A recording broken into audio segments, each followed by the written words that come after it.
Good morning, Trump's family. Welcome back to my channel. Have a good day, everyone, and God bless you. Alright, let's get into the news this Friday morning. This is a very important story. Trump has blocked Department of Justice charges and indictments because apparently he prevented witness testimony. Cassidy Hutchinson told Congress she felt pressure from Trump allies not to talk and instead risk contempt. So not only did Donald Trump mastermind all of January and work as a Kremlin operative and pressure officials in Georgia, but we have obstruction of justice charges. Unfortunately, it's been 7 years they haven't indicted him. I wonder why? Maybe because all of these articles are sensationalized. I'm not referring to this one in particular.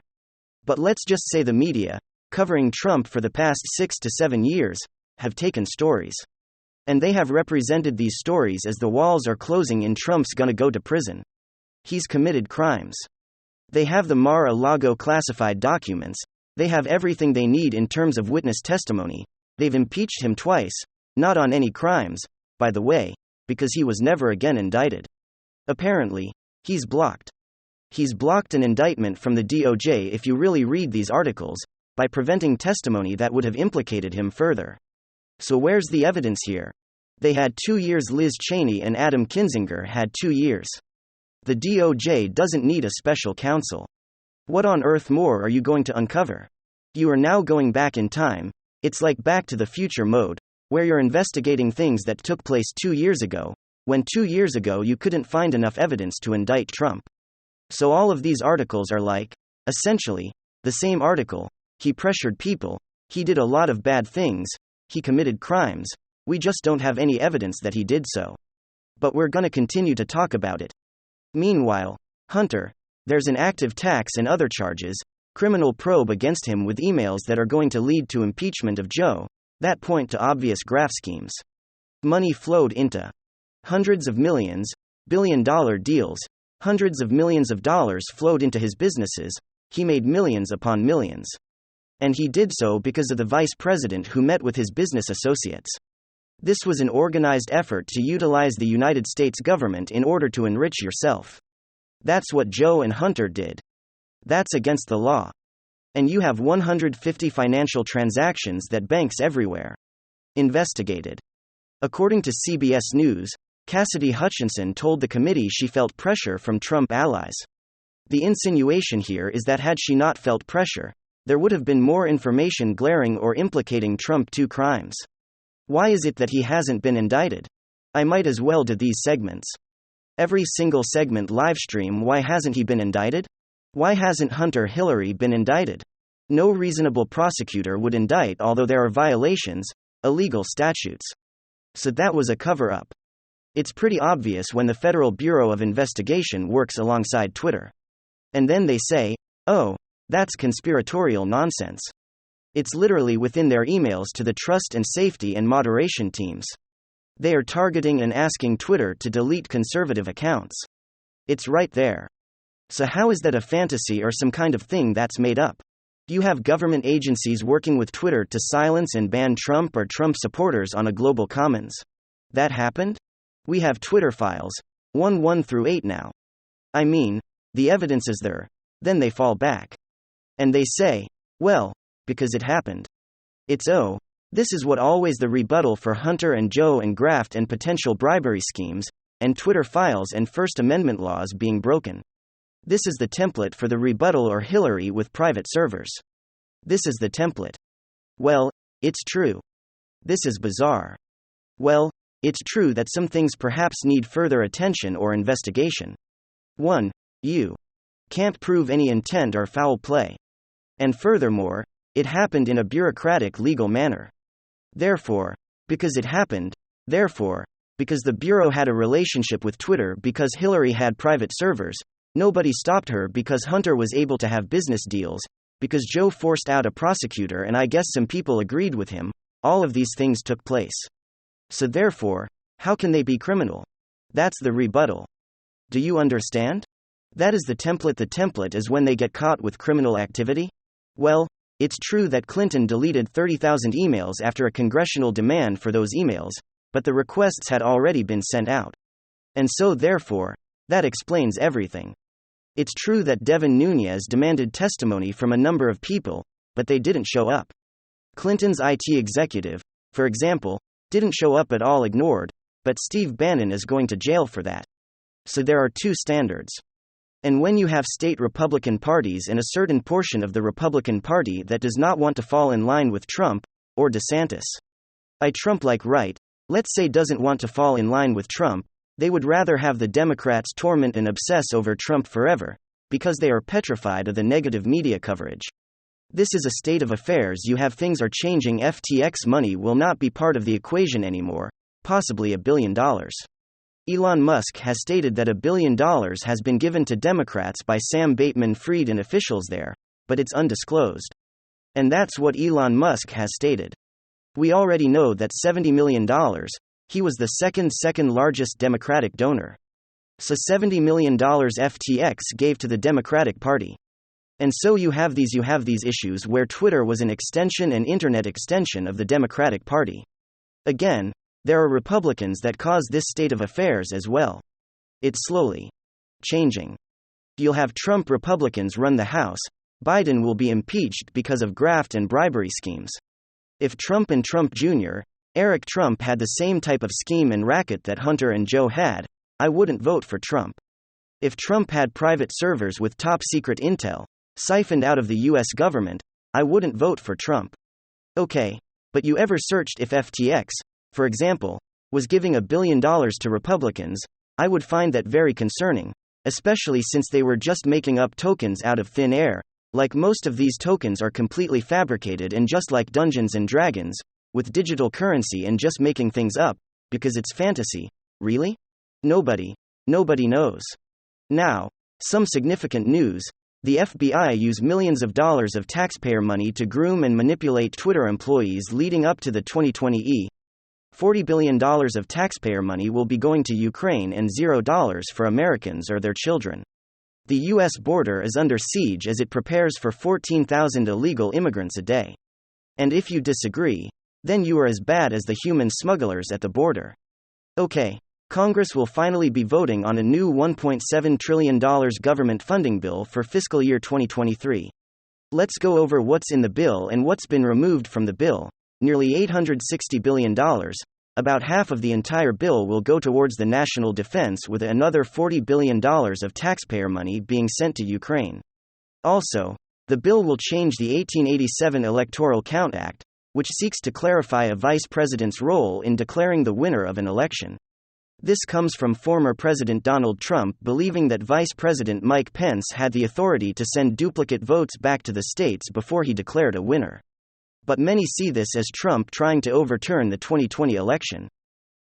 And so, to clarify that they're saying a vice president, this is basically ceremonial and non-authoritative.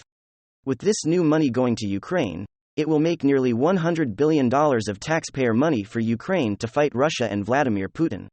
By the way, please let me know in the comments down below. What do you think of President Biden giving another $40 billion of taxpayer money to Ukraine, while giving almost no financial aid to Americans right here at home? Let me know your thoughts down below. Well, these are the highlights of what's in the bill. Let's talk about what's been removed. Thankfully, the $80 billion of funding for the IRS to hold the billionaires accountable, really to audit you and I, has been removed. Other categories cut from the bill include the child tax credit expansion, cannabis banking, and sentencing reform for drug-related charges. Now, isn't it amazing that just this week, we're giving $50 billion to Africa, and almost $100 billion total to Ukraine? But our own government didn't pass a bill for the child tax credit monthly check program to pull families and kids out of poverty right here in the United States. Let me know your thoughts down below. Is that messed up? All this money to other nations, no money for you, no money for your children. If you're in poverty, that's your own fault. If you have kids up, you should have gotten abortion, should have never had any kids if you can't afford to raise them in a country that every day is becoming more and more expensive to live in. Now, the new bill is 4,155 pages long. And the Senate has given themselves a couple of hours to read it. Now, let me know, do you think in a couple of hours, any of these people are going to read 4,155 pages? Or are they about to pass $1.7 trillion? With most of it going to other nations or the military? And they don't even know what's in the bill. Like there's no money for helping us. There's no money for helping the children, but they're going to use our tax money and our children's future tax money to pay for this bill. Let me know your thoughts down below. You can probably tell. I'm pretty fired up about how much of our money they're about to spend. And there's almost no benefit for the American people. Well, Twitter Files Part 7 has just been released a few hours ago. Today, this is one of the most revealing reports against the FBI. The story starts with Hunter Biden leaving his laptop at a computer store with Mac Isaac after finding evidence of criminal activity. Isaac contacted the FBI. The FBI responded by issuing a subpoena and proceeded to confiscate the laptop from Isaac on October 14. Give 2020. The New York Post published the story that revealed the contents of the laptop, and it was quickly killed by Twitter and other social media platforms. So what happened? Why was the story covered up quickly despite the FBI having possession of the laptop and knowing the filthy garbage that was on it? In a sworn declaration by former head of Trust and Safety, Yoel Roth, he stated that the FBI warned him that a hack and leak operation would involve Hunter Biden material right before the 2020 election. Despite Twitter reporting only a small amount of foreign hack and leak operation, the FBI still pushed a narrative that seemed politically motivated, especially when you consider the fact that they likely knew the laptop was real, because they had possession of it. Now, it seems to me that the FBI was manipulating and grooming and priming Mr. Roth to believe that any Hunter Biden information that came onto Twitter was wrong, that it came from Russia, and that it should be immediately swatted away and blocked at all costs. And this is exactly what happened. Excuse me. Now, nearly every news outlet except for CNN and ABC and MSNBC, they are saying that the FBI purposely started dripping the idea of foreign interference, Russian misinformation about Hunter Biden to Twitter employees so that, by the time Twitter employees saw this, they would comply and bury the story on their own, and the FBI could sneak away and not claim to have any part in interfering in an American election. But now what we're seeing is the FBI did interfere in a U.S. presidential election. Now, independent journalist Michael Shellenberger said, "It's so obvious the FBI groomed Twitter to see Hunter Biden's laptop story and swatted away." Schellenberg also said, "This is a major psyop played out on the American people. So let me ask you, how does it feel to know that the FBI manipulated you, that they suppressed information from you, that they tried to twist your knowledge and your understanding right before an election because of their nefarious plot to interfere in the election and have it look like it was Twitter that was interfering in the election? Let me know your thoughts down below." Now on top of that, it came out today that the FBI used $3.5 million of taxpayer money to manipulate and groom Twitter employees. Russia has continued to embarrass the United States by sending the recently freed merchant of death Viktor Bout to Ukraine. Bout visited a Russian-controlled area in Ukraine and delivered a speech telling residents that peace will soon becoming. It is becoming very clear that Russia made this trade with America simply to rub it in our faces and make us look weak. So they got the merchant of death. And we got a WNBA player, and he's now out being used as a propaganda mouthpiece to embarrass Ukraine and make Russia look like geniuses. I mean, it's crazy. It's absolutely crazy.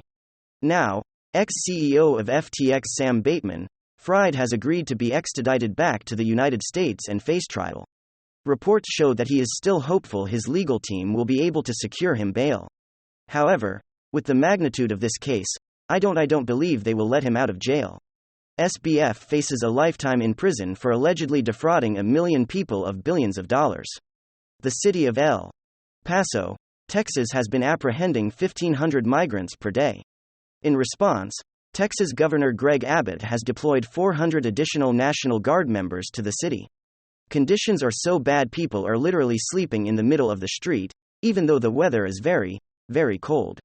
In fact, the border is now full of National Guard reservists as Texas prepares for 14,000 illegal immigrants to rush the southern border on a daily basis. Meanwhile, the White House continues to spin the narrative that there is no crisis at the southern border, and that means either Vice President Kamala Harris or President Joe Biden will be visiting the border. There is no crisis. So why would they waste their time on something so petty? But we all know that there is a massive problem. More and more Democrat cities are saying we cannot handle the amount of illegal immigrants coming into our city. And that right there is enough proof. If it was just the Republican cities, you could say, oh well, maybe they're just being silly. But now the Democrat cities are saying, we can't handle. Even Governor Newsom of California is saying, California cannot take any more people. Please, you've got to do something. But Biden does not care. That's what I got for you guys. Hopefully you enjoyed it. If you did, make sure to leave a like and possibly subscribe to the channel. If you're up for it, I'm gonna get back to work. Thanks for watching, and I will see you on the next one.